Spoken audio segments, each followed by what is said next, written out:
की आराधना बृहस्पति भगवान ने काशी में करी। बृहस्पतेश्वर महादेव काशी में विराजमान। कौन से महादेव? जम के बोलिए जरा। बृहस्पतेश्वर महादेव काशी में विराजमान है, जो अंगूठी में पुखराज नहीं पहन सकते, जिनकी भाग्य रेखा उल्टी चल रही हो, बृहस्पति चमक ही नहीं रहा हो, जिस काम में हाथ डालते हैं वो काम पूरा ही नहीं होता हो, तो एक बार काशी जाना, बृहस्पतेश्वर महादेव का स्पर्श करना, उनका अभिषेक पूजन करना और उनका स्पर्श कर कर एक बेलपत्र ब्राह्मण देवता से मांग कर लेकर जाना कि इन बृहस्पतेश्वर महादेव से मुझे एक बेलपत्र दे दो। तुम्हें पुखराज पहना कि नहीं पहना, हीरा रतन माणिक पहना कि नहीं पहना, वो बेलपत्र इतना चमत्कार कर देगी कि जिंदगी में कभी संपदा की कमी आएगी ही नहीं। अगर बृहस्पति नहीं चमके तो बृहस्पतेश्वर महादेव, जहां पर बैठकर बृहस्पति भगवान ने शंकर भगवान की आराधना करी है, रोज गंगा जल जाना, गंगा जल लेकर आना, शिव जी की आराधना करना, एक शिवलिंग का निर्माण करा, उसकी आराधना में बृहस्पति भगवान डूब गए, उसकी आराधना में बृहस्पति महाराज निरंतर लगे रहे और इतनी आराधना बृहस्पति महाराज ने करी, इतनी आराधना करी बृहस्पति महाराज ने कि शंकर भगवान सामने प्रकट हो गए। मांगो बृहस्पति, तुमको क्या चाहिए? कुछ नहीं, केवल आपका भजन। नाम रख दिया, तुम्हारा नाम वचस्पति रहे। बृहस्पति भगवान का एक नाम वचस्पति भी रख दिया और तुम साधारण नहीं रहोगे।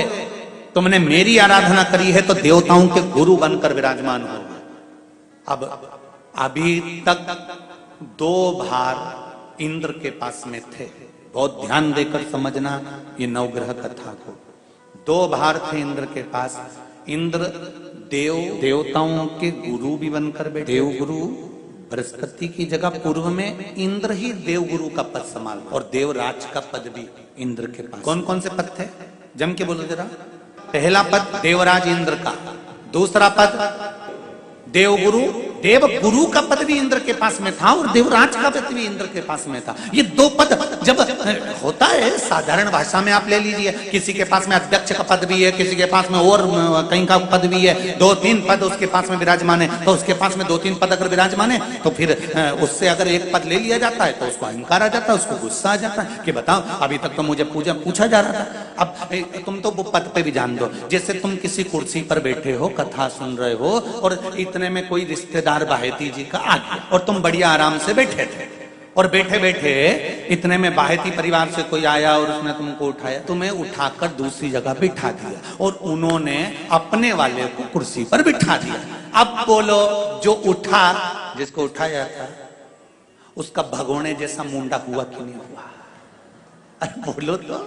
अपन दूर कथा नहीं जाते, कथा अपन अपने ऊपर लेके चलो कि अपन कैसे समझे इस कथा को। बहुत अगर गहन तत्व की कथा सुनेंगे तो समझ में आएगी नहीं। यहाँ से सुनी, यहाँ से निकाल दी, बची कुची थी, ऊपर से निकल गई और मालूम पड़े थोड़ी देर बाद माताएं कुर्सी पे बैठी बैठी। अब फिर तो अपन तो अपने पर लेकर चलो ना कि जैसे कोई आप कुर्सी पर बैठ गए और इतने में इनके रिश्तेदार कोई आए और आने पर उन्होंने कहा दिया तुम यहाँ से उठो, दूसरी जगह जाके बैठो। इतने में तुमको बुरा लग गया, बुरा लगा, मुंह भगोने जैसा हो गया, गुस्सा आ गया। उसी तरह इंद्र के पास में 2 सत्ता थी, एक देवराज इंद्र थे और दूसरे गुरु का पद भी इंद्र के पास में था। देवताओं के गुरु बनकर इंद्र घूम रहे थे, पर अब उल्टा हो गया। शंकर भगवान ने बृहस्पति महाराज को देवगुरु बनाया। अब जैसे ही देवगुरु बनाया तो इनका इंद्रदेव का मुंह,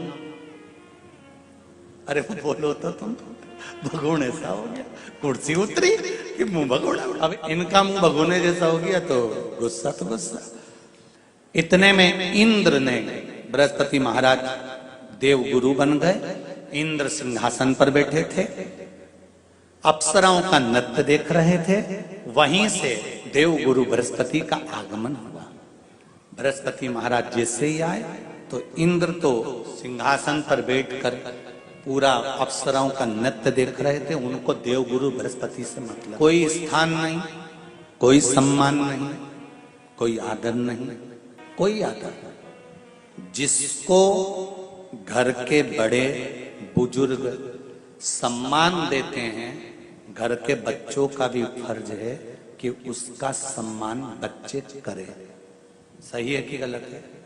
घर के बुजुर्ग उसको सम्मान दे रहे हैं ना, घर के बड़े उसका सम्मान कर रहे हैं ना, तो घर के बच्चे कहते हैं नहीं, वो तो हमारे लिए गलत सोचता है, हमेशा हमारे लिए अपशब्द बोलता है, हमेशा आड़ा टेढ़ा बोलता है। तो घर के बुजुर्ग कहते हैं तुम्हें क्या करना, जब हम सम्मान दे रहे हैं तो तुम भी दो, हम आदर कर रहे हैं तो तुम भी करो। पर नहीं महाराज, आदर आप भी करो, सम्मान आप भी करो, और वो आदर वो सम्मान बहुत। अब जब बृहस्पति महाराज का सम्मान नहीं हुआ, बृहस्पति महाराज वहां से उठकर चले गए, बोले नहीं। जो समझदार होता है वो तुरंत कह देता है कोई बात नहीं, मैं चले जाता हूं। कोई मुख पर क्रोध नहीं, कोई चिड़चिड़ प्रवृत्ति नहीं, कोई अपशब्द नहीं। एक बात मैं आप सबको कहना चाहूंगा, किसी जगह पर यदि आपका अपमान हुआ है, बहुत ध्यान देना जरा, कथा थोड़ी भारी है पर समझ लोगे आप। किसी जगह पर यदि आपका अपमान हुआ है तो आप भगवान शंकर को धन्यवाद देना कि मैंने पूर्व में किसी का अपमान करा होगा तो मेरा हिसाब आपने इतनी जल्दी बराबर कर दिया है, इतनी जल्दी बराबर कर दिया। ये थोड़ा सा अपमान मेरा कराया, मेरा हिसाब बराबर। कोई गाली दे रहा है, देने दो, शंकर भगवान को धन्यवाद देना, बाबा बड़ी कृपा करी, मैंने पूर्व में इसको गालियां दी होंगी, अपशब्द कहा होगा तो इसने मुझे पलट कर गाली दे दी, अपशब्द कह दिया। ये तेरी दया, और जब तक तेरी करुणा, तेरी कृपा, तेरी दया नहीं हो तब तक कुछ हो ही नहीं सकता। तेरी भगवान से कहो, हे देवाधिदेव महादेव, मैं ये नहीं कहता कि मुझे रोने मत देना, क्योंकि कर्म का भोग तो मुझे भोगना पड़ेगा। देवाधिदेव महादेव से कहो, हे देवाधिदेव महादेव, मैं ये नहीं कहता कि मुझे रोने मत देना, पर इतना जरूर कहता हूं तेरे सिवा किसी दूसरे के आगे झुकने मत देना, बस इतनी कृपा कर। मैं ये नहीं कहता कि मुझे रोने मत देना, बस तुझसे निवेदन है कि केवल तेरे दरबार के अलावा किसी दूसरी जगह पर मुझे झुकने मत देना, क्योंकि मैं जानता हूं अगर तू मुझे अपना समझता है, झुकने नहीं दे सकता तो फिर रोने भी नहीं देगा। ये मेरा विश्वास। आइए भक्तों, आज सुनते हैं तुलसी माता की चालीसा। यह चालीसा सुनने से होती है हर रोगों से मुक्ति, मिलती है सुख समृद्धि का आशीर्वाद। तो एक बार बोलिए प्रेम से विष्णु भगवान की जय, तुलसी माता की जय, भगवती माता की जय। श्री तुलसी महारानी करु विनय सिरनाय, जो मम हो संकट विकट दीजे मात नसाय। नमो नमो तुलसी महारानी, महिमा अमित न जाए बखानी। दियो विष्णु तुमको सम्माना, जग में छायो सुयस महाना। विष्णु प्रिय जय जयंती भवानी, तिहु लोक की हो सुख खानी। भगवत पूजा करे जो कोई, बिना तुम्हारे सफल न हो। जिन घर तब नहीं होए निवासा, उस पर करे विष्णु नहीं वासा। करे सदा जो तब नित सुमरन, ते ही के काज होए सब पूरन। कार्तिक मास महात्म्य तुम्हारा, जाको जानत सब संसारा। तब पूजन जो करे कुमारी, पावे सुंदर बर सुकुमारी। करे जो पूजा नित प्रति नारी, सुख संपत्ति से होए सुखारी। वृद्धा नारी करे जो पूजन, मिले भक्ति होबे पुलकित मन। श्रद्धा से पूजे जो कोई, भव निधि से तर जावे सोई। कथा भागवत यज्ञ करावे, तुम बिन नहीं सफलता पावे। छायो तब प्रताप जग भारी, ध्यावत तुमहि सकल चितधारी। तुमहि मात यत्र तंत्र में, सकल काज सीधे होवे क्षण में। औषधि रूप आप हो माता, सब जग में तब यश विख्याता। देव ऋषि मुनि और तपधारी, करत सदा तब जय जयकारी। वेद पुराणन तब यश ज्ञाया, महिमा अगम पार नहीं पाया।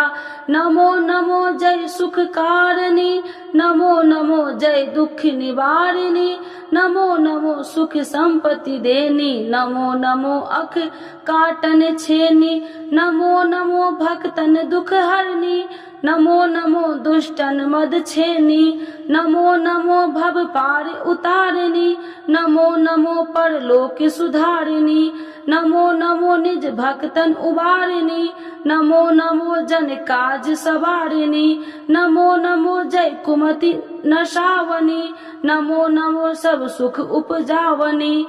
जयति जयति जय तुलसी माई, ध्याऊ तुमको शीश नवाई, निर्जन जानी मोहि अपनाओ, बिगड़े काज आप बनाओ। करूँ विनय मैं माते तुम्हारी, पूरन आशा करूँ हमारी, शरण चरण कर जोड़ी मनाओ, निस दिन तेरे ही गुण गाऊं। करहु मात यश अब मोह पर दाया, निर्मल होए सकल मम काया। मांगू मात या बर दीजे, सकल मनोरथ पूरन कीजे। जानू नहीं कुछ नेम उचारा, क्षमहु मात अपराध हमारा। 12 मास करे जो पूजा, ताशम जग में और न दूजा। प्रथम ही गंगा जल मंगवावे, फिर सुंदर स्नान करावे। चंदन अक्षत पुष्प चढ़ावे, धूप दीप नैवेद्य लगावे। करे आचमन गंगा जल से, ध्यान करे हृदय निर्मल से। पाठ करे फिर 40 की, स्तुति करे माते तुलसी की। यह विधि पूजा करे हमेशा, ताके तन नहीं रहे कलेशा। करे मास कार्तिक का साधन, शोभे नित्य पवित्र सिद्ध होई जाई।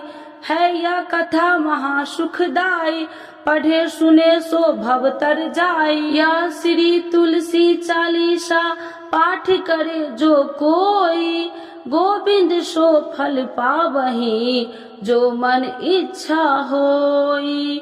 तो एक बार बोलिए प्रेम श्री विष्णु भगवान की जय, तुलसी माता की जय, भगवती माता की जय, सर्व देवी देवताओं की जय।